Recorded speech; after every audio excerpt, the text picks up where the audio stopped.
Salut les débrouillards! Alors le conseil pour ce mois-ci concerne l'expérience des œufs géodes que l'on retrouve dans le magazine des débrouillards du mois de février. Tout d'abord, pour faire l'expérience, voici le matériel dont vous aurez besoin. Une bouilloire remplie d'eau, des œufs, une cuillère, un petit bol, un plus grand bol, du colorant alimentaire, de la colle blanche liquide et de l'alun. De l'alun? Qu'est-ce que de l'alun? Eh bien, de l'alun, c'est un produit que l'on nomme en science du sulfate d'aluminium et potassium. On s'en sert habituellement pour soulager les petites égratignures dans le domaine de la pharmacie ou bien pour garder le croquant des cornichons en alimentation. Donc, on peut le retrouver en pharmacie ou bien à l'épicerie dans le rayon des épices. Voici ce qu'il faut faire. Première étape, il faut casser les œufs. On retire le blanc et le jaune, qu'on peut conserver pour faire une très bonne omelette. Et ensuite, à l'intérieur de la coquille se cache une petite membrane qu'on va retirer tout doucement. On retire cette membrane-là pour permettre à la colle de coller sur les parois de l'œuf. Une fois que c'est fait, on ajoute de la colle à l'intérieur de notre œuf.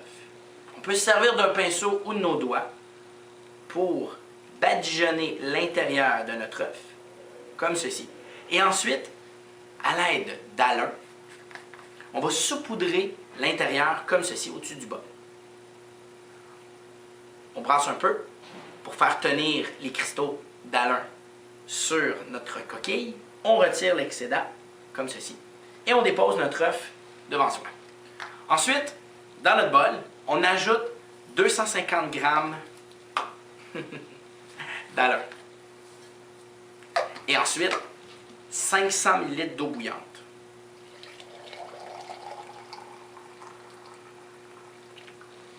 On brasse pour permettre de diluer le tout et on ajoute un peu de colorant alimentaire. 20 gouttes suffisent. 10. On en rajoute un peu. Comme ceci. Évidemment, plus il y a de colorant alimentaire, plus votre géode va être coloré.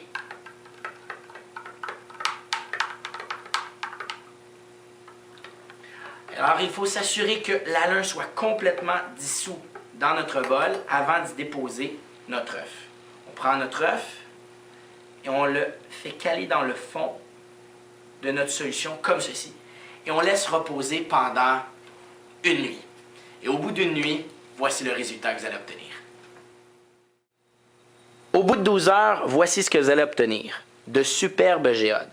La cristallisation de l'alun dépend de nombreux facteurs. Par exemple, la quantité d'alun qu'on a dilué, la température de l'eau à laquelle le tout a été fait, la température de l'air ambiant, même le taux d'humidité.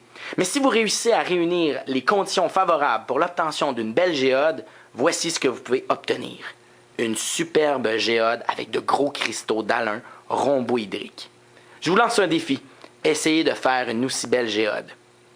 Alors, c'était Yannick Bergeron qui vous souhaite à tous bonne chance.